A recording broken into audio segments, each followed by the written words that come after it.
Long before telephones, airplanes, and the modern world, there lived a young princess named Victoria. She was born in 1819 and grew up in Kensington Palace in London. From a very young age, people knew that she might one day become Queen of Great Britain. Because of this, her childhood was very different from that of other children. She had many teachers and servants, but she had very few close friends.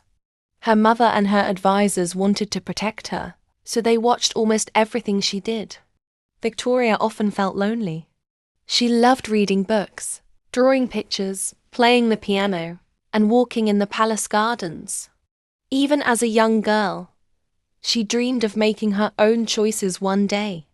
When Victoria was only 18 years old, her uncle, King William IV, died. Early one morning, important officials came to Kensington Palace with serious faces. They woke the young princess and told her the news. Victoria was now queen. She quietly listened, took a deep breath, and accepted her new duty. Although she was still very young, she knew that millions of people would now look to her for leadership. On the day of her coronation in 1838, London was full of excitement. Crowds filled the streets, waving flags and cheering, as the young queen travelled to Westminster Abbey. She wore beautiful royal clothes, but she also looked calm and determined. Some people worried that she was too young to rule, yet Victoria worked hard every day. She read government papers, met with ministers, and learned how to become a strong queen. During those early years, many people wanted Victoria to marry. Kings, princes, and noble families across Europe hoped to become part of the British royal family. Victoria did not want to marry simply because others expected her to. She wanted to marry someone she truly respected and loved.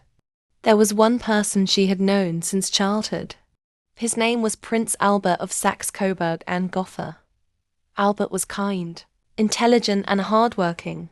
He loved music, science, education, and helping other people. When Albert visited Britain again in 1839, Victoria was happy to see him. They spent time talking, walking, and playing music together. The more they spoke, the more Victoria admired him. Because she was the queen, royal tradition required her to propose marriage instead of waiting for Albert to ask. On the 15th of October 1839, Victoria asked Albert to marry her. He happily accepted. Their wedding took place on 10 February 1840 at the Chapel Royal in St. James's Palace. Crowds celebrated across Britain. Victoria wore a beautiful white wedding dress, a style that later became popular with many brides around the world. After their marriage, Albert became Victoria's greatest supporter. Although he was not king, he worked closely with the Queen. He helped organize royal duties, encouraged education, supported science, and believed that new inventions could improve people's lives. Victoria trusted him deeply. She often discussed important decisions with him before meeting government leaders. Together they created a close and loving family. Victoria and Albert had 9 children.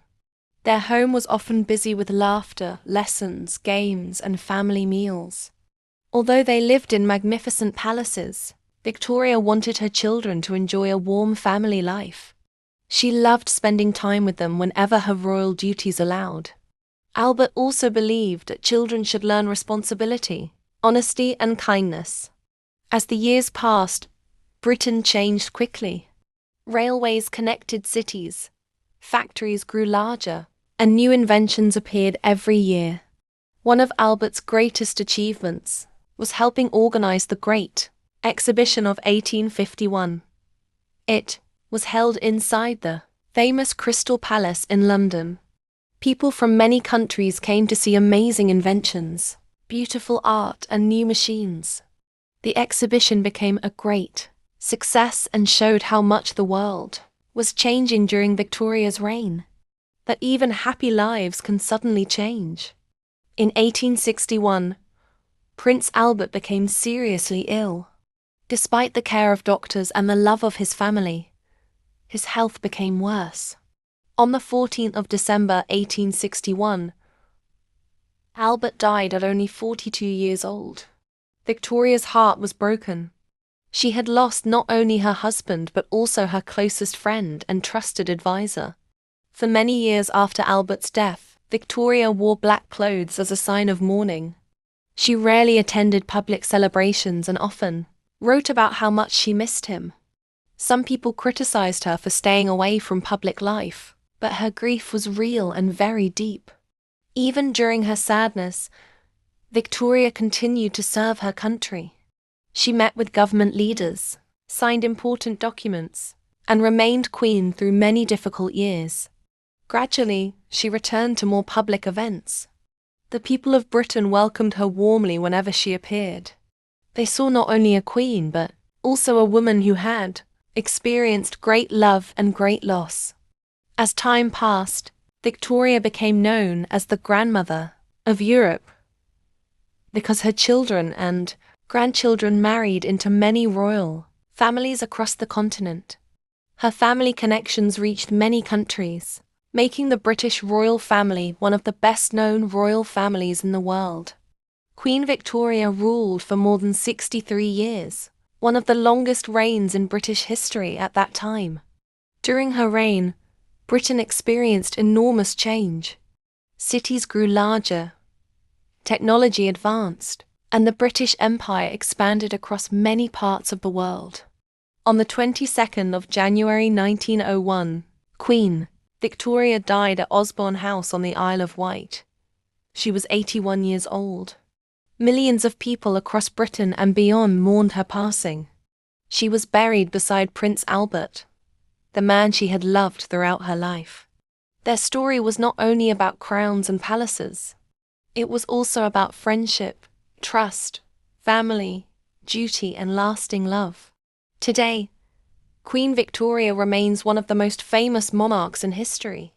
Her reign gave its name to the Victorian era, a time remembered for great change, remarkable inventions, and lasting traditions. Even after more than a century, people continue to remember the young queen who accepted a great responsibility at 18, the prince who stood faithfully beside her, and the love that shaped both a family and an era.